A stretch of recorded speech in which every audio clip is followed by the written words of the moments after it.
Today I'm heading up to Claremont to meet with a friend. It'll be kind of unusual compared to my normal episodes, but fairly similar to ones that I've been posting recently from New York. I'm gonna be doing kind of a Q&A with her. I'm sure you shot and want to pick my brain, so I thought I would record it because there might be some value in it for all of you. Let's do this. Hey, everybody.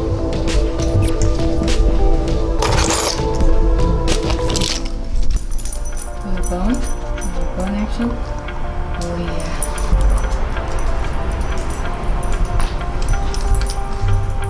Oh, you know it's a trick, don't you? An hour later and I'm here. Let's see if we can find Ninu. Let's start this little interview that we got going on today. If you've been on the channel for a while, you would have seen Ninu.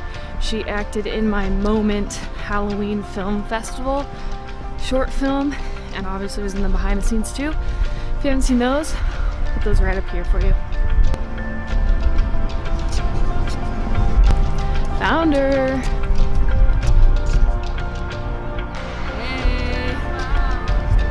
Hey. Here with Ninu, as I said, she's a friend. Claremont McKinney College, senior, studying film. And econ too. Film and econ. Yeah. Okay, so you had some questions. You're going to tell them what you're doing. So I'm going to Belize to film a documentary on ecotourism, funded by the college. Nice. I wanted to combine that. my spring break, but also like a film project that I could do before I graduate, and I don't have funding opportunities like this. So I'm kind of terrified now that it's close to production time, and I wanted some tips on documentary style shooting and traveling with equipment and anything that you have to offer and do's and don'ts. Cool. Okay, so tell me some, how do you prepare a script for a documentary? Kind of depends on your preference and like how much research you've done going into it. If you can already sort of see where your story is going to go, a lot of people will script a lot of it out. Like just like pump out an outline of where you think the story is. Yeah. Right? And how do you do it for like, if you're going, you know, into this country that you don't know, and like you're, you know, researching and like connecting yourself with NGOs and some potential people you can interview, but you really don't know where the story is going to take you. So like how do you prepare for those kind of like last minute changes, or like still have a script but not have that, you know? You can still have a basic outline, and that can come too from like what questions you want to ask, right? So there's always going to be unexpected content from a documentary shoot. But yeah, I would just try to interview as many people as you can. So then sometimes the process is to script after. So like some people will, like I've done a documentary where I literally transcribed every single interview and then like pulled together a script that way and then just cut it together. There's so many ways to do it, but definitely have an outline and a thought on your questions before you go into it, but be prepared for the unexpected. Cool. Which is like the fun part about documentary filmmaking too, right? Yeah. It's like the magic is gonna happen in the moment. That was awesome. Another thing was how to manage equipment. Like when you're by like yourself and I have another person helping me out, but when you're traveling, like how to make sure, you know, you have enough SD cards or you have like enough batteries, and like when you're interviewing, if you're outside, like how to control for sound as much as possible, like background noises, and basically like interview do's and don'ts. So as far as battery management, have as many batteries as you can. Okay. And then also I would have a few like charger packs that we use to like charge cell phones. Yeah. Just have some of those handy that you can charge batteries on the go. Okay. So we're gonna have a XA10. We're gonna have a DSLR, a Nikon 700D. Okay.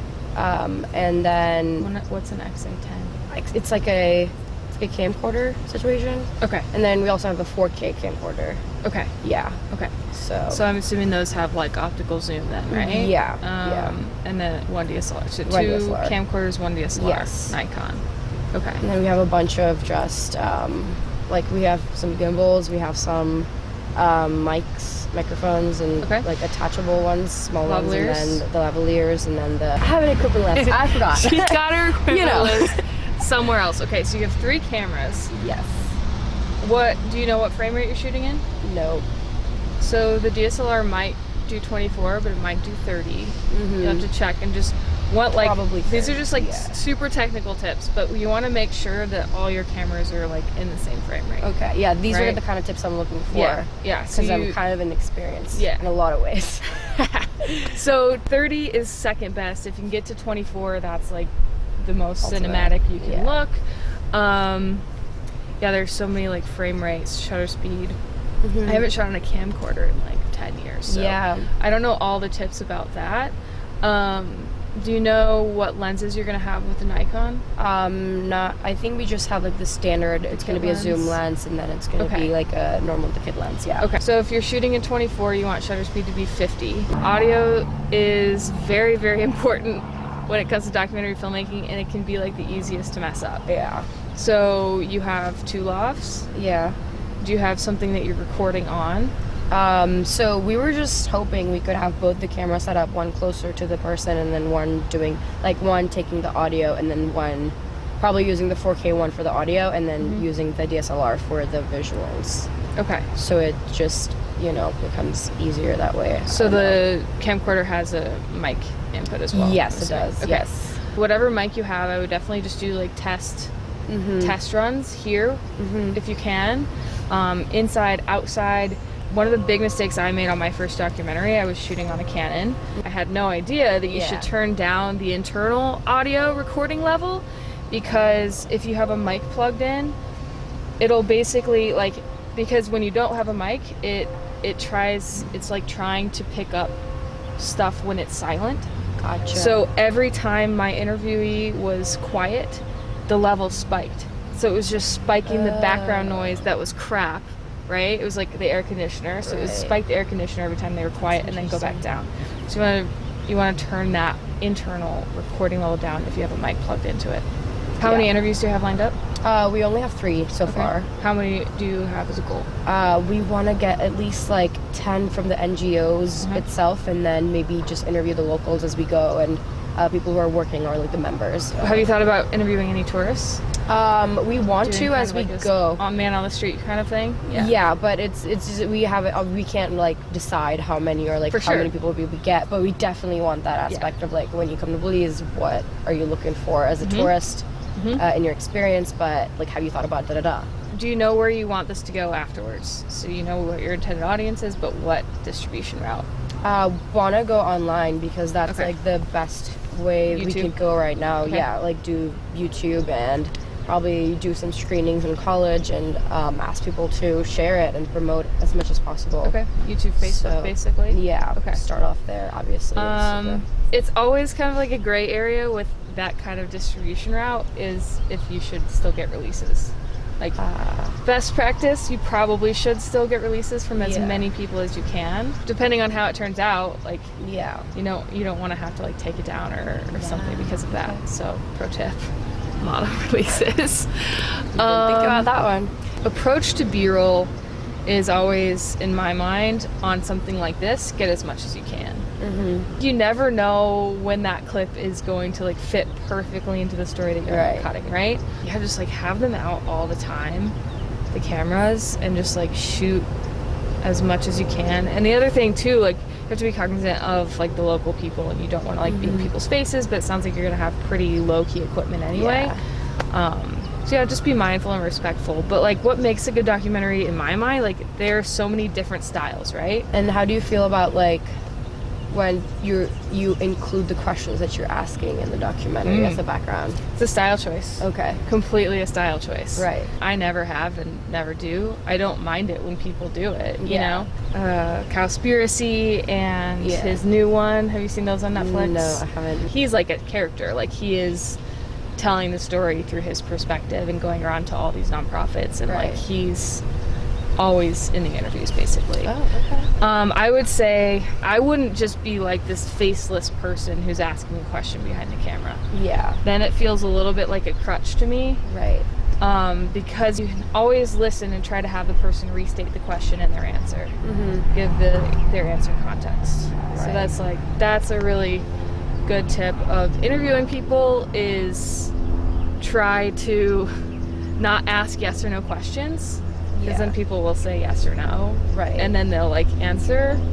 but you won't have that context. You can start the interview always by saying, and you know, my voice won't be in the finished product, so if you can kind of restate the question in your answer, that would be super helpful. Okay. You know, restate the question, or like how do you tell someone to do something when you're just asking them to talk? It's sometimes it's about like somebody could say something really great, but they took 10 minutes to get there. Yeah. Right?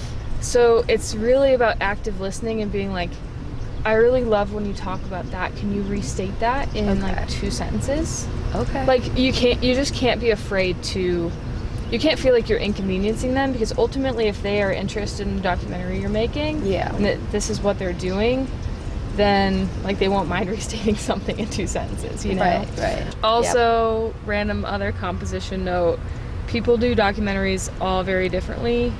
Make sure you have 2 cameras on the document or on the interviews, so that you can cut between if you need to. Okay. If you're missing B-roll. Yeah. And it's gonna be on YouTube, so it could be stylistically jump cuts too. Yeah. But yeah, 2 on, but also like some people are doing like really fun things with composition in different documentaries. Just like kind of decide your style. Okay. And stick with it. Depth of field, if you are shooting on a DSLR, I don't know how much you know about all this stuff. These terms, I've heard them in classes. I need to touch up on a lot of things. So depth of field is your aperture f-stop. Yeah. The lower it is, the blurrier the background is. Okay, you got it, you got it. That looks nice. Okay, like that's the biggest difference between like what looks amateur and probably what you'll get out of your phone. Right. And what looks more professional. Right. So like if you can for the interview, if you did have like 2 Canons on it, then that'll look better if you can get that blurred background. Take your subject as far away from the background as you can. Zoom as much as possible. Okay. You got it. How about like phone filming? Like if you're filming with your phone, any tips in like... What phone do you have? Well, I'm gonna get an XS. Ooh. Gosh. I mean, know, it's an investment. You have to send me your... what these camcorders are, because like it's possible that the XS is better could be better than the camcorder. That's what I'm assuming it will be. Because then you'll just have like your packs, because your phone's gonna be dying all day, but like that might be more better than the camcorder. Yeah. Tips for filming on the iPhone would be to go into your settings and immediately change it to whatever frame rate matches the other cameras that you're doing. So hopefully that's 24, if not 30. You can also change your slow motion if you wanted to get any like buttery slow motion B-roll. Yeah. Change that to 120. It doesn't need to be 240. Right. Later. The only thing that I would recommend is like trying to lock down the exposure. If you're like panning from sky to a subject and the exposure changes like an iPhone. Do you suggest I should get like those lens attachments and like case attachments and stuff that you also have? If you're going to ditch the camcorder, it might be totally worth it. Okay. To get like, even the, I think they have a Moment has a telephoto, which I don't have, but like that would be a good to just throw on and get a different angle. Right. Because that's another thing about B-roll. The way to get really boring B-roll is to just stand back at this height and just kind of like do this, right? Yeah. 'Cause this is the way everyone is seeing the world. Yeah. So the way to make B-roll interesting is to get multiple angles on the same action, if you can, right? So, and to get different angles. Don't capture it from here. Right. Capture it from down here, and then move in and capture it from like that second angle if you can. Yeah. And like, because then you can cut those together instead of having this one long drawn out B-roll of this thing that the interviewee is talking about, right? You want as many angles to cut to as possible. Listen in your interviews to, like, even while they're interviewing, you could take notes of B-roll. Like if there's gonna be 2 of you, one can be doing the interviewing and the other can be like, oh, that was a really good point. We should get this B-roll. Gotcha. Right? Because then you can have kind of a shot list as you go, right? Yeah. Instead of just capturing random things. Yeah. Audio. Yes. Gosh, guys, audio is so important in this kind of stuff. I know. So I am terrified. No, you got this. You got this. But try to always get 30 seconds of audio in the space that you're interviewing in. Okay.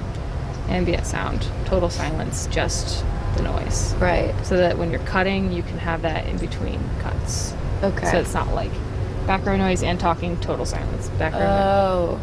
So try to grab I that. never thought about that. Try to grab that if you can, if you remember. Put it on your shot list Yeah. for every interview. Yeah, I'm gonna look back at this and write everything down. Yeah. Think about like establishing shots too of like the places where you're interviewing. That's something that I forget often. Okay. It's like just like show people where you are. Okay. Right? Yeah. So you just never know if you're gonna need it or want it or use it. Yeah. But those are easy B-roll shots to get. Yeah. You could shoot some stuff in 60 frames per second if it's available, because then you can do a little bit of slow motion, and then you also don't have to worry so much about your shot being perfectly steady. Right. You can get more out of your B-roll if it's slowed down. Right. Right? Because like if an action would normally be 2 seconds and it can be 4 seconds, Yeah. then you just get more out of it. Awesome. Any other questions? That's all I had for now, and I will ask you more about editing and post-production once I get there. Cool, Once I have the footage and everything. You're gonna have like hours and hours and hours and hours of footage Yeah. for 15 gonna be minutes. That's gonna be exciting. super fun. So much. All right, well, thanks, Ninu, for coming on the channel today. Thank I hope you. that was valuable for anyone else out there, too. I hope it was. There's so much information. Gosh. Yep. There's so much to so learn. much. But, like, what's exciting is when you decide to take on a project like this. Yeah. And even, like, it's not even for a class. So Yeah. It's just, like, really great that you're doing it, because I remember how much I learned from my first documentary. Yeah. Like, and it's like you're sitting there editing it, and you're like, crap. I messed that up. I would have done this differently. Yeah. But you learn so much. Right. You learn so much. She's got it. All right, that's enough. Cool. Ninu is totally awesome. She's doing some brilliant things. I love that she's going out and just decided to get funding for this film and do this as a student, because it becomes a lot more difficult when you're not a student, but you can learn so much from these first initial projects. It's gonna be super cool, and she gets to travel and do it at the same time.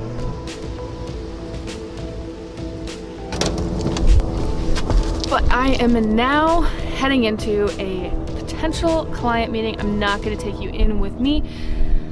So for now, I'm Alex Gasaway. This is Growing Ambition, a daily vlog. I'm taking you along on the journey of building a tech and media social enterprise from the ground up. So if you're interested in creativity, entrepreneurship, social impact, or all three, you might be in the right place. So go ahead and like, subscribe, and do all the things.